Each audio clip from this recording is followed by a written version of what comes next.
Hello, I'm delighted to have Dr. Erin M. Kearns on this week's episode of Conflict and Terrorism Studies with Wisdom. She recently published a paper titled When to Take Credit for Terrorism, a cross-national examination of claims and attributions in the Journal for Terrorism and Political Violence. Hello, Erin. It's great to have you talk to me about your paper today. Well, thank you so much for inviting me to be on the podcast. I'm really glad to be here and to talk about this. You're welcome. So, our viewers and listeners would want to hear about the background of this paper and what motivated you. Then maybe you tell us the research question or questions that you intend to answer in this paper. Sure. So this paper is actually building off of a paper that I published a few years before this, back in 2014 with Brendan Conlon and Joe Young, where we were looking at what are some rationalist reasons why perpetrators of terrorism might lie about it. So much of the research assumes that terrorism is this communicative act where perpetrators want credit for what they did, so that they are sending a message or a signal to audiences to exact some sort of change or some sort of goal.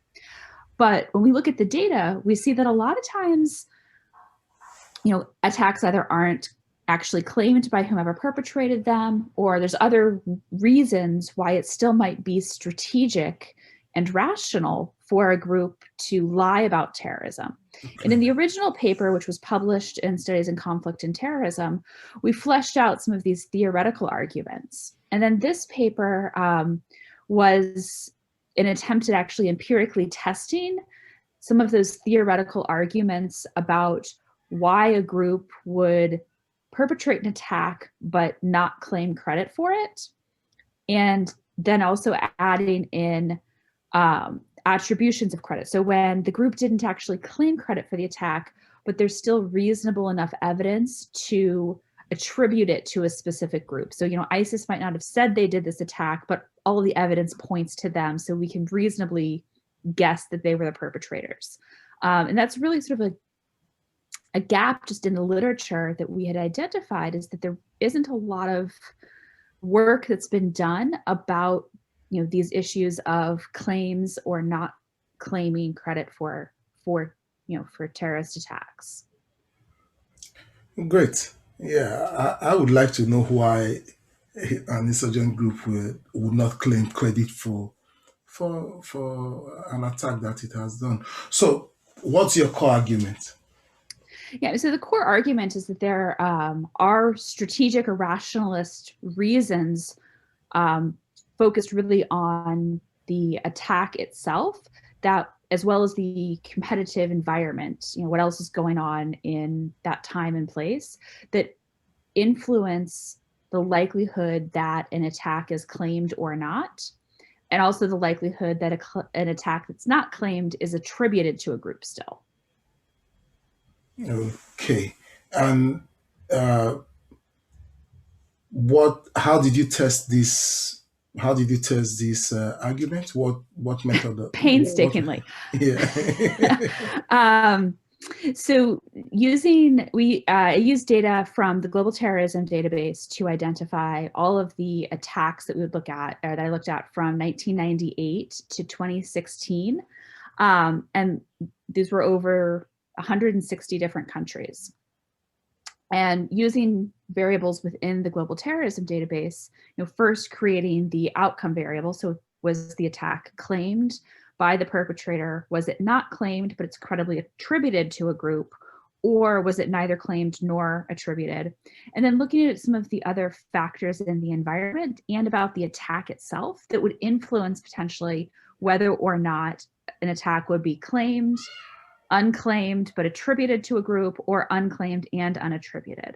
So some of the things that, building on other scholars' work that we would expect might matter is, how many other groups are active in that time and place. If to the extent that terrorism is about outbidding or competition between different groups, if you have more competitors, we would expect that would increase the likelihood of claiming an attack because you have to signal that your group is capable and therefore worthy of support, for example. There's also, we expect factors about the attack itself that are going to matter. So how many people are killed, and not just simply the more people killed, the attack is more successful. We expected here that this would actually not be a linear relationship. If there's no one killed in the attack, which is most terrorist attacks, people might view that as a failed attack, and claiming might actually hurt your group and make your group seem weak. On the flip side, if you kill a lot of people, this might, increase the backlash from the public, backlash from government, and make claiming, a less desirable choice. Additionally, it matters perhaps who you're killing. There's a difference, in public perception and government reaction between targeting, say, the military versus targeting civilians. So really, it was testing out these different expectations and looking at how these both group, not group level, these situational factors as well as attack level factors impact whether an attack is claimed, not claimed, but attributed to a group, or unclaimed. Great. Does the GTD, the Global Terrorism Database, does it have data on attacks that were claimed and unclaimed? Yes, it does. In the GTD, which I've spent a lot of time with the GTD codebook and emailing back and forth with Dr. Erin Miller, asking for clarification to make sure that I'm interpreting everything in the GTD exactly as intended. It does. It has a variable for whether the attack was claimed. There isn't actually a variable for whether or not the attack was attributed to a group specific, I had to sort of do a little bit of data manipulation. There is a variable for the group responsible. So if the group responsible has a group in it, but it's not claimed, then that's where you're like, okay, this is attributed to this group, but they didn't officially claim credit for it. Great. Yeah, a lot of sort of data recoding. That's great work. So what did you find? What's your primary findings? What other findings, and maybe what are the incidental findings? Sure. So some of the main findings really are that that I found, yes, that things like the number of groups that exist in that country in that year, the number of recent attacks, not just the number of fatalities, but who is being targeted, all impact the likelihood that an attack is claimed versus attributed versus unclaimed. One of the things that I think is really sort of important about thinking about this attributed category is that has largely been ignored in the literature so far. But I ran some sensitivity checks, which are reported in the paper, that show that if I were simply to collapse down claimed and attributed attacks, or collapse down unclaimed and attributed attacks, which is how most of the sort of discussion of claiming has been in this binary terms. If I were to treat this in binary terms as well, it changes the results, which can have implications for, not just for research in this field, but also in trying to understand, likelihood that a claim of credit is actually accurate. Thinking about what groups might be responsible for an attack that's not claimed. So there's implications both for research as well as for policy and practice. Great. So you already said the literature generally about this kind of research is scarce, but based on what is available, what do you think is your major contribution, and what's the implication for the larger or for expanding this literature? Sure. I think the main contributions of this article are really providing that empirical test of the theoretical arguments that we had published about 5 years prior, as well as showing the importance of disaggregating, claiming beyond just claimed or not claimed, and really thinking about attributions of credit, even when the attack isn't claimed. And for some research questions, it's not going to matter, whether it's attributed or not. For other research questions, though, if we're just looking at this as claimed versus not, we're missing some of the nuance and potentially biasing results. In terms of directions of where to go, I mean, I think there's tons of directions to go because this is an area that there's very limited sort of theoretical work that's been done in this, a couple of empirical tests, but really I'm talking about, a dozen or two articles that are specifically focused on this issue. So there's a number of directions that further research could go to further testing some of these, expectations, understanding more of the nuance behind claiming, not claiming, attributing credit for attacks. The biggest limitation in it really is the, the clandestine nature of terrorism.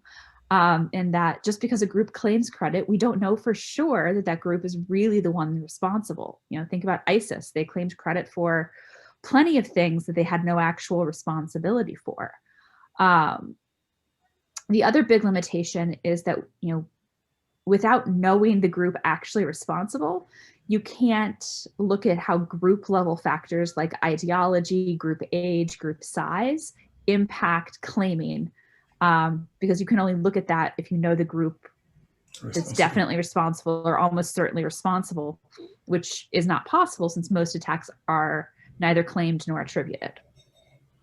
So how do you think these kind of limitations could be navigated by maybe other scholars or maybe? I mean, so to some degree, the data, some of it's just the nature of the beast, because we can't know group level information if we don't know the group. So some of this is, I think, just understanding that these are unavoidable limitations. And as a criminologist, I guess this is something that I'm pretty familiar with because, official crime data is not reflective of fully crime as it actually happens. And we understand that as a unavoidable limitation of the research that we do. So I think having that, that acknowledgement, both in how we think about claims and attributions theoretically, and in how we think about the research and its implications, understanding that we're never going to get, pristine data on this because of the very clandestine nature of terrorism. Great. So are you currently working on any article or a book on furthering your findings? Currently working on is such an interesting question, right? I think like any academic is like, well, I have an idea for a paper on this, but I haven't done anything with it in a few years. So yes, it is an area of research that I think is ripe for more theorizing as well as more empirical testing. And I have some ideas of how to start going about doing that, but certainly nothing that is far enough along to talk about besides just sort of some errant ideas in my mind, and which are also, I'm looking at the paper right now, written in the future studies section of this paper. So I've had these ideas for a while. It's just, like anything, it's bringing the idea from, bouncing around in my head to again actually words on a page, data set to analyze, etc. Great. So, if you already mentioned some, but if I was a grad student and I'm intending to do a research, a PhD on this, where would you advise me to focus on and why? Just briefly explain. Anywhere in conflict and terrorism, or No, with this? No. If I want to expand on, if I want to research on looking at your paper, maybe using your paper as a basis. Then I would say, thinking about this really at more regional and country level. So, this is looking at these global trends in claiming and attribution, but I certainly, would not be surprised at all if there's different patterns of behavior in claims and attributions in different regions of the world, in different countries where there's just, different histories, different histories of conflict, differing numbers of groups and ideologies, for any groups that are using terrorism in those countries. So I would say, a great way to almost replicating this, but at a smaller level, to see, the extent to which this holds in New Zealand versus the United States versus France versus the Philippines versus wherever. And then, I presume that these results are not going to be the exact same across every Exactly. country. That would be crazy, right? Yeah. So if they're not, this then leads to, okay, why? Why does the number of fatalities matter in, X In the place and Pacific not in Y place? and These are the not in these are the the US. Yeah. puzzles, right? Yeah. What else is coming from this? What are we missing here? What else needs more theorizing, more better understanding? Yeah. That's great. Thank you very much. And I hope when you have further publications on conflict and terrorism, especially this one, you get back to us so that we can discuss it again. Absolutely. Yeah. Thank you so much for having me on. And just one other thing to mention for any grad students, particularly who are listening to this, I started working on this paper when I was a second, third year PhD student, and it wasn't published until my second year as an assistant professor. And earlier, frankly, much worse iterations of this paper were rejected from a number of journals. So Well, perseverance and continuing to improve the paper it, things pay off in the end. I'll use your words. It's the nature of the beast. Yes. Don't scare us away. We are coming. Yeah. Thank you very much Thank for. you so much. Uh, All right. it's it has been an interesting one. Please, listeners and viewers, remember to rate us and send us your comment through your app. Also, subscribe and follow us so that you can receive our weekly program straight on your device. You should also reach out to us if you like to discuss your recent publication on conflict and terrorism on this program. My name is Wisdom Yefekbolo. Please join me again next week. Bye for now.